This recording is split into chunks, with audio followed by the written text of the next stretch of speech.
সামনেই বড়দিনের সেলিব্রেশন, বর্ষবরণ উদযাপনও রয়েছে। এ দিনগুলি কেক ছাড়া হয় নাকি?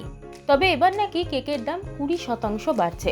দোকানে গেলে আপনার প্রিয় চকলেট কেকের জন্য 50 থেকে 100 টাকা অতিরিক্ত খরচ করতে হতে পারে। তার থেকে বাড়িতেই বানিয়ে নিন বিভিন্ন স্বাদের কেক। এবার বড় কেক বা পেস্ট্রি না বানিয়ে বড়দিনে একটু অন্য কিছু ভাবুন। সেক্ষেত্রে মাফিন কিন্তু ভালো বিকল্প হতে পারে। বাড়িতে কেউ এলে চায়ের সঙ্গে মাফিন জমে যাবে। আজ এডিটরজি বাংলায় দেখে নিন চকলেট মাফিনসের রেসিপি। প্রথমে একটি বাটিতে ময়দা, বেকিং সোডা, বেকিং পাউডার, চিনির গুঁড়ো, কোকো পাউডার মিশিয়ে ভালো করে ছেঁকে নিন। তারপর সব উপকরণ আবার ভালো করে মেশান। এরপর আলাদা একটি পাত্রে ক্রিম দিয়ে তাতে ডিম ফেটিয়ে নিন। তারপর ভ্যানিলা এসেন্স, ভেজিটেবল অয়েল এবং দুধ দিয়ে ভালো করে মিশ্রণটা ফেটিয়ে নিন। এরপর আগে রেখে দেওয়া ময়দা, কোকো পাউডারের মিশ্রণ তাতে দিয়ে দিন। সবটা ভালো করে মিশিয়ে তাতে দিয়ে দিন চকো চিপস।